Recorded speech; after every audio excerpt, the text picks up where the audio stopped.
let's move into talking about the half-life of a reaction.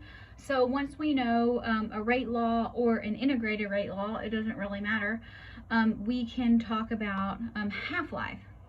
And so what does half-life mean? We'll come back to this later in this semester when we do nuclear chemistry particularly, but what is half-life?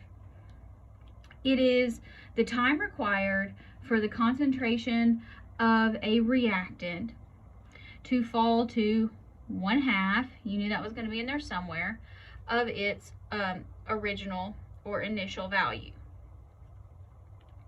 So when we're talking about kinetics and rates, how you calculate the half-life varies depending on what the order of the reaction is. So what's the reaction order? So let's actually kind of work through. So we're going to use the integrated rate law for this. And we're going to work through it for each of our 0, first, and second order and see how it looks different. So for 0 order reactions, our integrated rate law says that A sub t equals negative kT plus concentration of our original.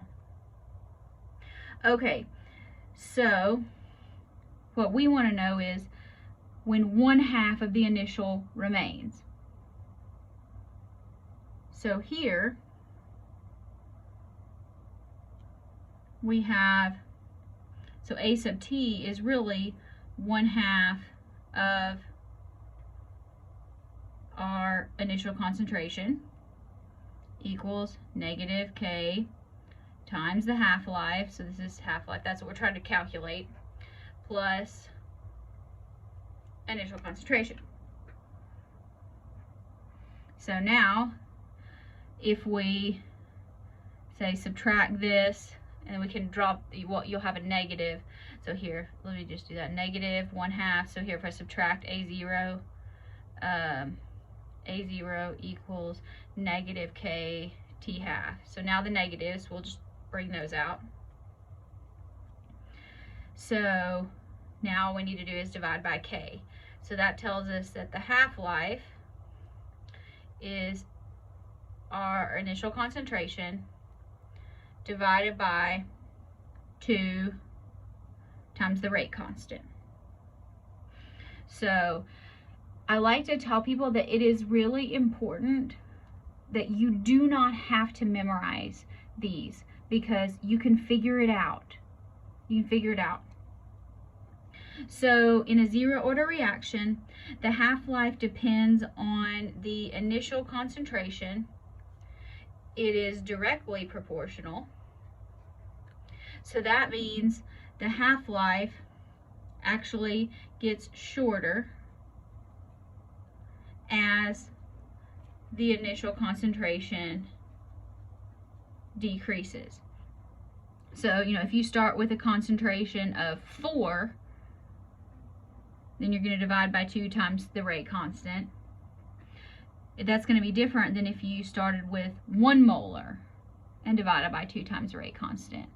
So it depends on the initial concentration. So if you start with a lower amount, the reaction is going to go slower, or the half-life is going to get shorter. The reaction speed won't matter because that has to do with K. So now with first order, we know I'm going to use the natural log of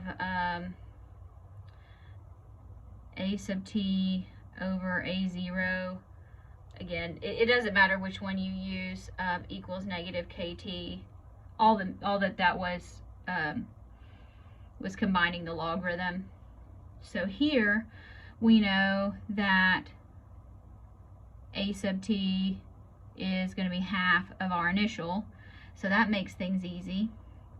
So if you have natural log of half of A0 over A0 equals negative KT.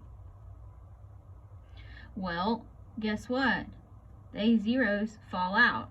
So that leaves you with natural log of a half equals negative KT. So you can say that, sorry, we should say t half. I'll specify that, t half. Okay, so t half then should equal negative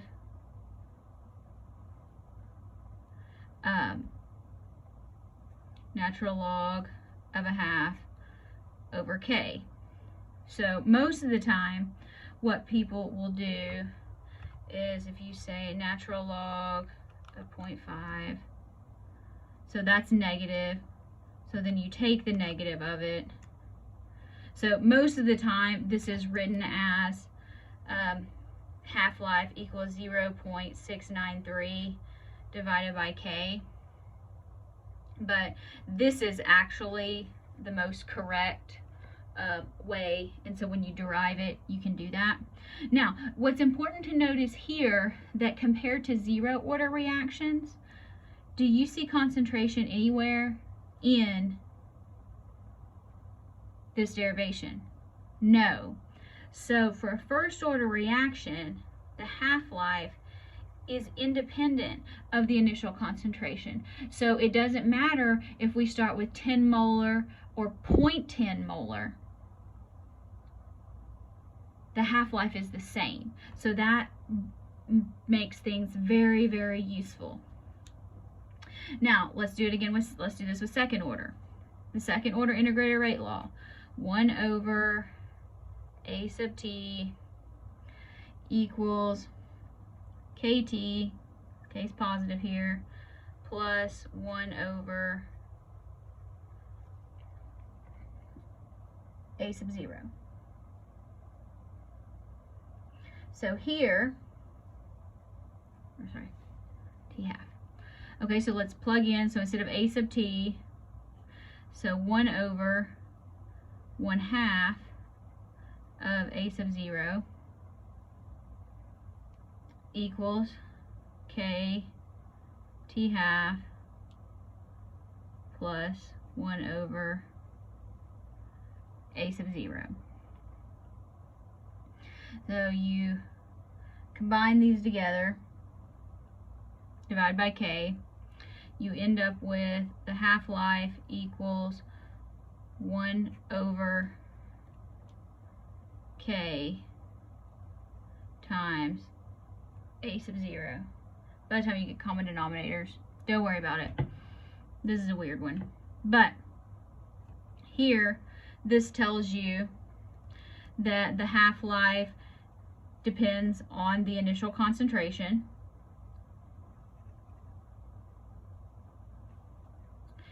And it is here, half-life and initial concentration are not directly proportional, they are inversely proportional. So that means that half-life gets longer as the concentration decreases. So half-life increases as concentration decreases. Half-life gets shorter as concentration increases. So most of the half-life calculations are going to be here. But now you can use these integrated rate law calculations, because you know maybe it says 80%. So put, you know, so that means 8 out of 10. So you can use these ratios and solve for various things. So that's where the integrated rate law is very, very helpful.